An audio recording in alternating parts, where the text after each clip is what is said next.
Okay, just याद है 11th class. तो क्लास 11th अभी तक हम कर रहे थे वो यूनिट एंड मेजरमेंट में डिस्टेंस मेजरमेंट कर रहे थे, जिसमें हमने काफी सारी डिस्टेंस मेजरमेंट करी। जो हमने लास्ट वीडियो में आपको बताया कुछ मेथड होते हैं, डायरेक्ट मेथड होते हैं और कुछ होते हैं इनडायरेक्ट मेथड। डायरेक्ट मेथड जहां से इजीली निकालना आसान होता है, डिस्टेंस मेजरमेंट करना आसान होता है। इनडायरेक्ट मेथड जहां इजीली निकल पाती, उसके लिए कोई दूसरा मेथड इस्तेमाल करते हैं, जैसे कि हमने और भी वन एस्ट्रोनॉमिकल यूनिट निकाली, इस तरह कंपैरिजन की हमने पैरेलक्स मेथड, वन लाइट ईयर, काफी कुछ निकाला। इसी सीरीज को थोड़ा सा आगे बढ़ते हैं और लास्ट वीडियो यदि आपको देखनी है, जो आपको प्रीवियस टॉपिक क्लियर नहीं है, तो नीचे डिस्क्रिप्शन बॉक्स में लास्ट वीडियो की लिंक दी हुई है, उसे आप देख लीजिए, ठीक है। और मेरा नंबर दिया हुआ है, यदि कोई आपको क्वेरी है तो मुझे व्हाट्सएप कर सकते हैं, मुझे कमेंट कर सकते हैं, कमेंट बॉक्स में जाके आपको तुरंत रिप्लाई मिल जाएगा। और हाँ, लाइक और कमेंट करते रहिए और इसके साथ साथ सब्सक्राइब कीजिए, ताकि हमें उससे मोटिवेशन मिलता है। तो आगे आते हैं एंगुलर और ट्रायंगुलर मेथड पर। एंगुलर और ट्रायंगुलर मेथड क्या है कि मान लीजिए हमको हाइट मेजरमेंट करनी है, ये एक हाइट हमको मेजरमेंट करनी है, ठीक है। दो मेथड होते हैं इसके लिए हाइट मेजरमेंट करने के लिए, एक एक्सेसिबल मेथड, एक इनएक्सेसिबल मेथड।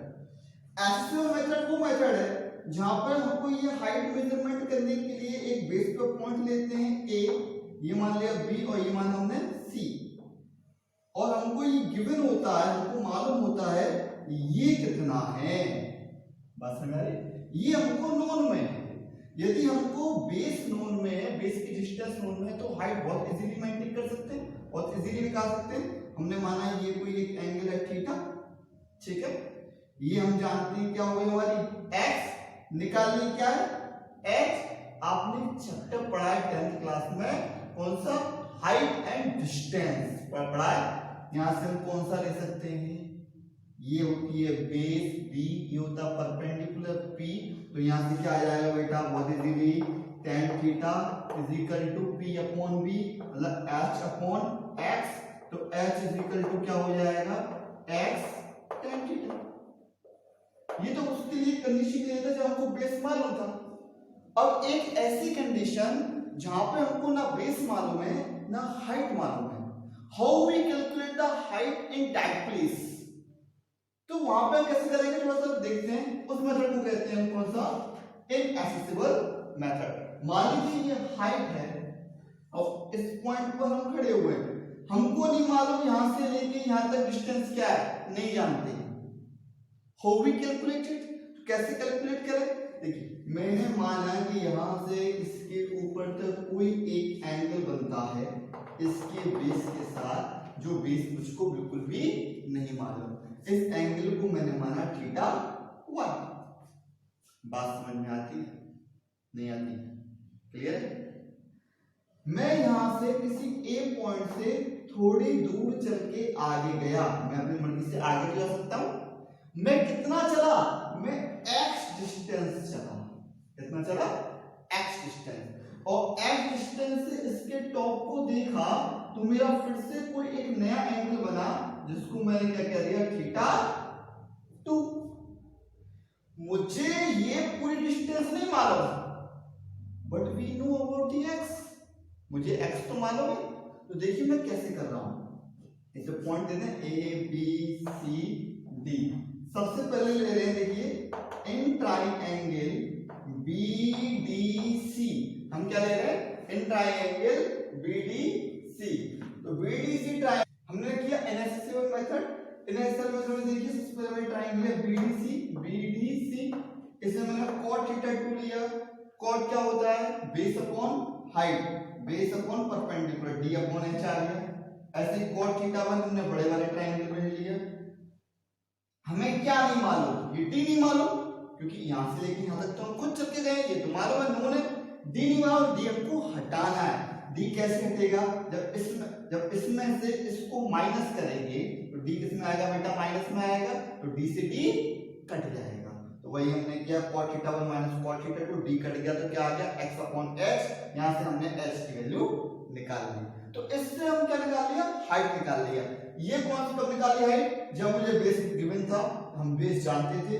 ये कौन सा मेथड है? Inaccessible method. हमको हमको डिस्टेंस नहीं पता है ऑब्जेक्ट कितनी दूर है, फिर भी हमने हाइट उसकी निकाल ली। इसके आगे बढ़ते हैं, आगे आता है हमारा next parallel method and how we calculate the distance of moon from earth. आगे हम लेते हैं measurement of diameter of moon from earth. Moon का डायमीटर मेजरमेंट करना अर्थ से कैसे करें?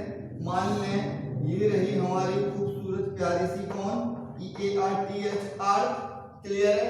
यहां से आप खड़े हुए हैं, बहुत बढ़िया। आपको कौन दिख रहे हैं? चंदा मामा, चंदा मामा दूर के, सुना होगा आपने। अब आप कैसे देखते हो? आपको मून का ये वाला भी हिस्सा दिखाई देता है और मून का ये वाला भी हिस्सा दिखाई देता है, बहुत बढ़िया देता है। आप जानते होंगे पूर्णिमा के दिन मून बहुत बड़ा होता है, दैट इज द वो हमारा नेचर है, एटमॉस्फेयर, उसका साइज कब छोटा कब बड़ा होता है। मैं ये समझना चाह रहा हूँ, जब हमें मून फुल मून दिख रहा है एट दैट टाइम हमें उसके दोनों पॉइंट नजर आते हैं। ये दोनों पॉइंट नजर आते हैं, सिंपल सी बात है, ये क्या हो गया इसका डायमीटर, और यदि ये एक पॉइंट है तो ये क्या कहलाएगी इसकी रेडियस। इसको मैंने कोई आर दे दूं, अच्छा ये हमारी आंख पे क्या बनना है? एक थीटा। मैंने आपका एक इससे पहले वाली वीडियो में फॉर्मूला बताया था, angle is equal to R upon radius. तो क्या होगा ये? Angle is equal to R upon radius. आज भैया एंगल कितना है? थीटा। आर कितना है? डायमीटर के बराबर। और रेडियस क्या है? Small R. हमें क्या निकालना है? Diameter of the moon. कैसे निकालें? d is equal to R. निकल गया ये हमारा क्या? Diameter of the moon from the surface of. इसी तरह से दूर स्टार की डिस्टेंस निकालने के लिए, एक बहुत दूर स्टार है उसकी डिस्टेंस कैसे निकले, उसके लिए साइंटिस्टों ने एक नया मेथड बताया। वो मेथड हमारा पैरेलल मेथड।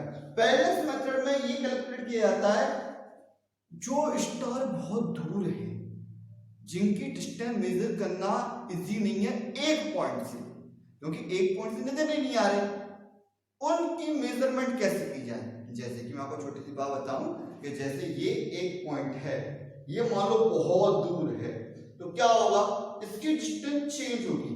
आप कैसे चेक करें? आप अपने हाथ में पेंसिल लें, सामने रखें, पहले आप अपनी राइट आईज क्लोज करें। जब राइट आईज क्लोज करेंगे तो ये कहीं और दिखेगा, वही आप खोलें। अब लेफ्ट आईज क्लोज करें तो आप देखेंगे इसकी पोजीशन क्या हो जाएगी? चेंज हो जाएगी। तो जो ज्यादा दूर डिस्टेंस होती है उसमें तो बहुत ज्यादा वेरिएशन आएगा, तो बहुत पास चीज से कम वेरिएशन आ रहा था, ज्यादा होता तो और ज्यादा वेरिएशन आता। उसको सॉल्व करने के लिए नया मेथड निकाला, पैरेलल मेथड। इसमें क्या किया? हमने कहा अर्थ के 2 पॉइंट से मेजरमेंट करेंगे, एक ए और एक बी।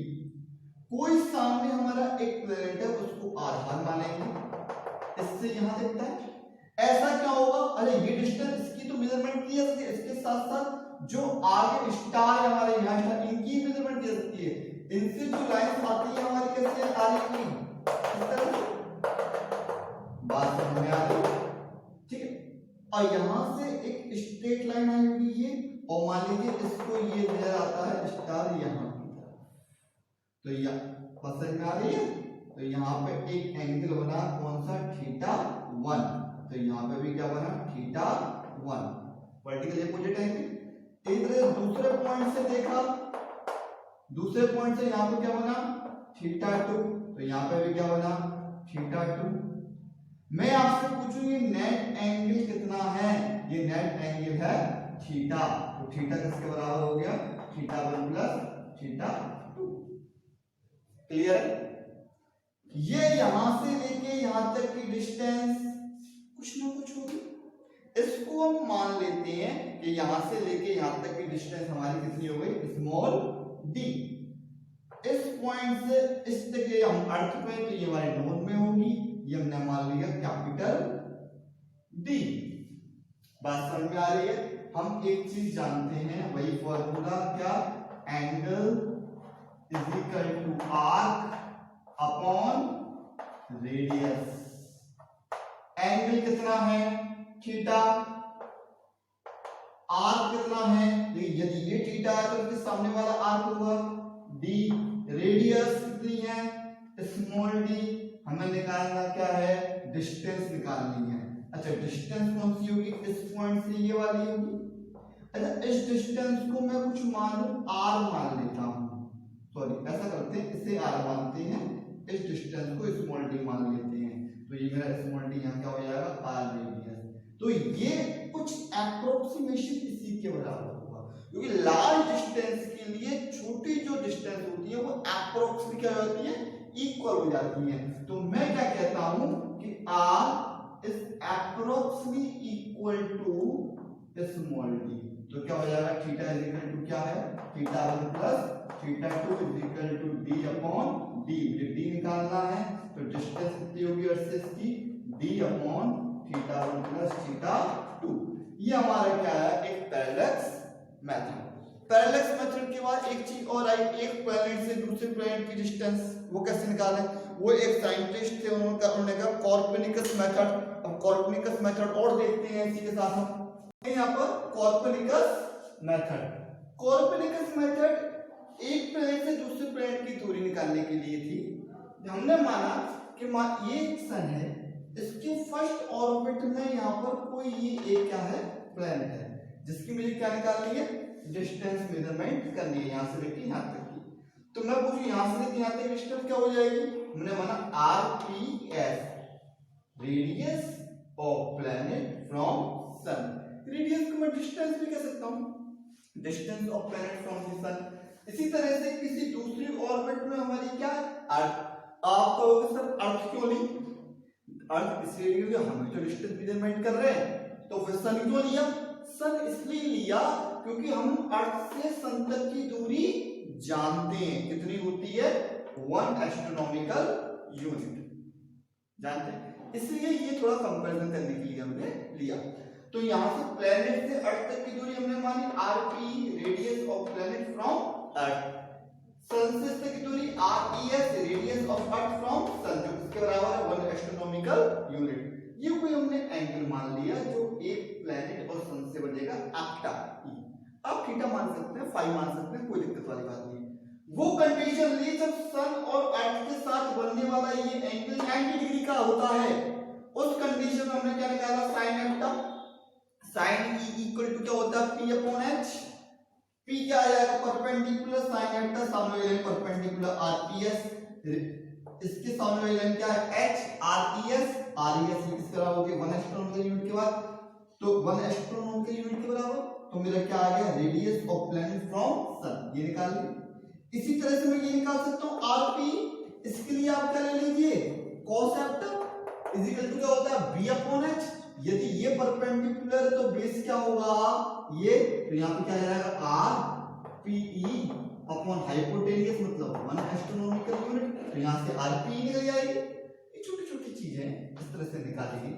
आप कहोगे तो ये क्या सब कुछ आता है, वो सब कुछ तो नहीं आता, लेकिन इस किस तरह से डिस्टेंस मेजरमेंट की गई वो मैं आपको बता रहा हूँ। और छोटी छोटी डिस्टेंस मेजरमेंट की गई, जैसे ओलिक एसिड है आपके पास, ओलिक एसिड की डिस्टेंस मेजरमेंट की गई। उसी तरह से एटम की डिस्टेंस, एटम का साइज डिटरमाइन किया गया। तो नेक्स्ट हम देखेंगे to determine the size of an atom. एक एटम का साइज हम किस तरह से डिटरमाइन कर सकते हैं। तो हमने माना हमारा एक है Avogadro hypothesis. According to the Avogadro hypothesis हम लेते हैं क्या, number of atom in m gram. कोई एक सब्सटेंस लिया m ग्राम एटम में, नंबर ऑफ एटम कितने हैं, n, ये हमने मान लिया, ठीक है। 1 ग्राम किसके बराबर होता है, n अपॉन m। सिंपल सी बात है, क्या हो जाएगा, डिवाइड हो जाएगा। ये m बहुत अच्छा बना है, इसे थोड़ा सा और अच्छा बना देते हैं, ये हमने थोड़ा सा और अच्छा बना दिया, ठीक है, बहुत बढ़िया, समझ में आ रहा होगा आपको। तो 1 ग्राम n अपॉन m के बराबर हो गया। हमने मानते हैं r is the radius of atom, किसी भी एटम की रेडियस क्या है, r है, तो उसका वॉल्यूम क्या होने वाला है, 4/3 पाई r क्यूब। सिंपल सी बात है। जब वॉल्यूम ऑफ 1 ग्राम, ध्यान देना, एक एटम का वॉल्यूम इतना होता है, 1 ग्राम में इतने होते हैं, तो मैं पूछूं 1 ग्राम एटम का वॉल्यूम कितना होगा, सिंपल सी बात है, इस फॉर्मूले में कर दो। इसमें बात समझ में आ रही है ना। जैसे 1 रुपए की 2 टॉफी आती हैं, 10 रुपए की कितनी आएंगी, 10 का और मल्टीप्लाई कर दो, ऐसे में करो एक एटम में कितना वॉल्यूम है, तो 1 ग्राम एटम में कितना होगा, जितना है उसका और मल्टीप्लाई कर दो, तो ये 1 ग्राम का वॉल्यूम आ गया। अच्छा ये 1 ग्राम का जो वॉल्यूम आया है, हम क्या जानते हैं अकॉर्डिंग टू एवोगाड्रो हाइपोथेसिस क्या कहता है कि actual volume of an atom in 1 ग्राम, 1 ग्राम का जो एक्चुअल वॉल्यूम है वो किसके बराबर होता है, 2.3 वॉल्यूम ऑफ 1 ग्राम सब्सटेंस। ये हाइपोथेसिस की एक बात है, ठीक है, ये केमिस्ट्री में भी आप लोग पढ़ोगे, ये गिवन है। इसके साथ इसकी वैल्यू हमने रखी, इसकी वैल्यू यहाँ पर रखी, हम देख रहे हैं यहाँ से कुछ कट रहा है, 3 से 3 कट रहा है, 2 से 2 बार 4 कट रहा है, r की हमने यहाँ पर वैल्यू निकाल लेंगे, बहुत इजीली निकल जाएगी यहाँ से। इसके बाद ये जो वॉल्यूम है इसको मैं चेंज कर सकता हूँ, मैं एक चीज जानता हूँ, density is equal to mass per unit volume होता है, तो मास इज इक्वल टू क्या हो जाएगा, volume into density, mass is equal to volume into density. अच्छा यदि 1 ग्राम का ले रहा हूं तो मास की वैल्यू क्या हो गई 1, मास की वैल्यू हो गई 1, तो volume is equal to 1 upon density, तो वॉल्यूम ये क्या लिख सकता हूं 1 अपॉन डेंसिटी का when we take a mass is 1 gram, तो मैंने क्या ले लिया, वॉल्यूम मेरा 1 अपॉन डेंसिटी, ये 1 अपॉन डेंसिटी लिख दिया, वॉल्यूम की जगह यहाँ पे क्या आ गया m अपॉन 2 पाई n रो मतलब डेंसिटी, जब उसके क्यूब हटाएंगे क्यूब लिख लेंगे तो ये क्या आ जाएगा 1 अपॉन 3। इस तरह से मैंने क्या निकाला, साइज ऑफ एन एटम, ठीक है। साइज ऑफ एन एटम के निकालने के बाद हम छोटी छोटी, तो आगे हम लें रिफ्लेक्शन ऑफ इको मेथड। तो रिफ्लेक्शन ऑफ इको मेथड समझाने से पहले आपको एक चीज बताऊं, बहुत छोटी छोटी डेफिनेशंस भी दे रखी है आपकी एनसीईआरटी बुक में, और जो एक्स्ट्रा आप जो भी प्रेफर कर रहे हैं उस बुक में, जैसे कि आपकी इलेक्ट्रिकल ऑसिलेटर है, इलेक्ट्रोमैग्नेटिक ऑसिलेटर है, क्वार्ट्ज क्रिस्टल है, एटॉमिक क्लॉक है, रेडियो एक्टिव डिके है, तो ये सारी उसी में छोटी डेफिनेशन क्या होती है मैं आपको अपने नोट्स में गिवन है, उनको एक बार रीड कर लोगे, आपका सब कुछ पढ़ा हुआ है, आपको जल्दी समझ में आ जाएगा। तो हम देखें reflection of echo method, echo method का रिफ्लेक्शन, ये आपने 9th क्लास में पढ़ा होगा, आपने एक चीज पढ़ी होगी सोनार, पढ़ा है सोनार, तो उसकी डेफिनेशन थी कुछ आपकी, ठीक है। तो सोनार में हमने क्या देखा, सोनार क्या बता रहा था, शिप से एक इको रिलीज की जाती है और इको का लौटना होता है यहां से, ठीक है। तो कितनी डिस्टेंस कवर करता है, मान लीजिए यहां से लेके यहां तक की डिस्टेंस है d, तो इस इको के आने जाने में डिस्टेंस कितनी कवर हुई, is equal to twice of d, ठीक है। हमने माना इसकी जो स्पीड है वो कितनी है v, और इसको टाइम जो लग रहा है वो है t, एक फॉर्मूला जानते हैं, speed is equal to distance upon time, speed is equal to distance upon time, हमको डिस्टेंस निकालना होता है, तो डिस्टेंस कैसे निकालते हैं हम, vt अपॉन 2, बात समझ में आ रही है, यही रिफ्लेक्शन ऑफ इको मेथड। अब इसको डिफरेंट डिफरेंट जगह यूज करते हैं, हम रेडियो एक्टिव में भी इसे यूज करते हैं, रेडियो की जो फ्रीक्वेंसी होती है उसमें भी इसे यूज करते हैं, जहां भी इको मेथड यूज करना होता है हम इसी तरह से इसको यूज कर लेते हैं, मेथड सेम होता है, तरीके डिफरेंट हो जाते हैं। इसी तरह से छोटी छोटी चीज और आती हैं, जैसे कि एक है हमारा क्या, सोलर डे।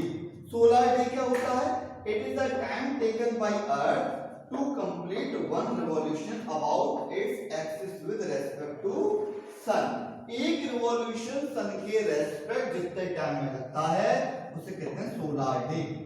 ध्यान दें, यदि आप इस डेफिनेशन पे ध्यान देंगे, एक रोटेशन अबाउट इट्स एक्सिस, अपनी एक्सिस पर, मतलब मान लीजिए ये सन है, ये अर्थ है, तो ये इस तरह से घूम रही है अपनी एक्सिस पर, इसको क्या बोल रहे हैं, सोलर डे, और आपकी भाषा में बोलते हैं एक दिन, एक दिन।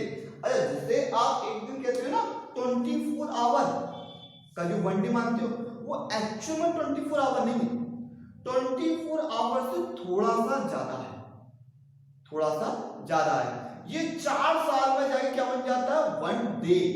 इसलिए फरवरी का एक दिन जो भरता है वो 4 साल भरता है, समझ में आ रही है। इसके बाद आता है हमारा सोलर ईयर। सोलर ईयर क्या होता है? सिंपल सी बात है, to complete one revolution around the sun in its orbit. एक अपनी ऑर्बिट में सन के अराउंड क्या कर लेना, एक चक्कर लगा देना, सोलर ईयर हो गया। सेड डे क्या होता है? सेड डे मतलब it is a time taken by the earth to complete one rotation about its axis with respect to fixed star। किसी भी एक स्टार के रेस्पेक्ट अपनी एक्सिस पर घूमना। यदि इस सन को मैं स्टार मान लूं कि सन के रेस्पेक्ट अर्थ अपनी जगह घूम रही है, तो एक छोटा सा रिलेशन निकल के आता है, वन सोलर ईयर। कौन सा? ये वन सोलर ईयर, एक साल किसके बराबर होता है? 365, ये 3 बहुत अच्छा बना हुआ है, 3 कर देते हैं इसे, 365.25 सेड, क्योंकि मैंने सन को क्या माना है? स्टार माना है। यदि ये इस सन के रेस्पेक्ट अर्थ घूम रही है तो सेड डे माना जाएगा। सेड डे मतलब वही solar day. Solar day said day के बराबर कब होगा? जब मैं सन को स्टार मान लूंगा। ध्यान देना, ठीक है? तो इसके बराबर होता है, आप देख रहे हो 365.25, मतलब 1/4 ज्यादा है ना। अच्छा, एक साल में 1/4 से ज्यादा होगा, 2 साल में कितना ज्यादा होगा? आधा। 4 साल में कितना ज्यादा होगा? 1। इस तरह 4 साल में क्या बन जाता है? एक दिन। जो फरवरी में 29 डेज की फरवरी होती है उसमें एक दिन पड़ता है, जो होते हैं लीप ईयर। ठीक है? लूनार मंथ जैसे सेड डे जो था और सोलर ईयर जो था सन के रेस्पेक्ट चल रहा था, लूनार मंथ चलता है मून के respect. It is a time taken by moon to complete one revolution around the earth its orbit. मतलब अर्थ का मून के अकॉर्डिंग रोटेशन होना। इसके अकॉर्डिंग जो हमारा वन लूनार मंथ है, मतलब मून का एक मंथ, शायद आपने सुना हो 15 दिन मून क्या होता है? धीरे धीरे कम होता चला जाता है, फिर अगले 15 दिन में धीरे धीरे बढ़ता है। वो एक्चुअली में उसकी 15 दिन नहीं होती, वो 40 कुछ समथिंग डेज होते हैं, जिसको लूनार मंथ बोला जाता है। इसका टोटल जो मंथ होता है वो कितने का बनता है? 27.3 डेज। अब देखो, आपको इसके ऊपर एक एग्जांपल देता हूँ, 27.3 डेज कैसे सही है। जो मोमेंटल्स होते हैं हमारे मुस्लिम्स, वो इसी लूनार मंथ को फॉलो करते हैं, वो सोलर ईयर को फॉलो नहीं करते। इसलिए उनके जितने भी त्योहार होते हैं किसके रेस्पेक्ट होते हैं? मून के रेस्पेक्ट, चंद्रमा के रेस्पेक्ट। इसका सबसे बड़ा एग्जांपल ये है, यदि आप ईद को कंपैरिजन करें, कहते हैं ना ईद एक साल में आती है, वही ईद अगस्त में बनी थी, अगले साल थोड़ा और शिफ्ट हो गई, अगले साल थोड़ा और शिफ्ट हो गई, अगले साल पिछले साल भी आपको याद हो तो जून में बनी थी, अब जून से पहले बन रही है। यदि एक मंथ 27.3 का है तो क्या होगा? 2.7 डेज बच गए, और 2.7 डेज हर महीने बचेंगे तो 12 महीने में कितने डेज हो गए? 24-25 के आसपास दिन हो गए, मतलब 25 दिन पहले। ठीक है? तो इस तरह से होता है। ये था आपका कुछ मेजरमेंट जो हमने करी। नेक्स्ट वीडियो में हम आपसे जो मिलेंगे वो डायमेंशन के साथ मिलेंगे। बड़ा ही इंटरेस्टिंग टॉपिक है डायमेंशन, और डायमेंशन बहुत बहुत बहुत बहुत बहुत वेरी वेरी इंपॉर्टेंट है। ठीक है? उसमें से 100% 2 से 3 क्वेश्चन आएंगे आपके एग्जाम में। तो डायमेंशन पढ़ेंगे, बड़ा मजा आने वाला है डायमेंशन में। ठीक है? नेक्स्ट वीडियो में मिलते हैं डायमेंशन के साथ।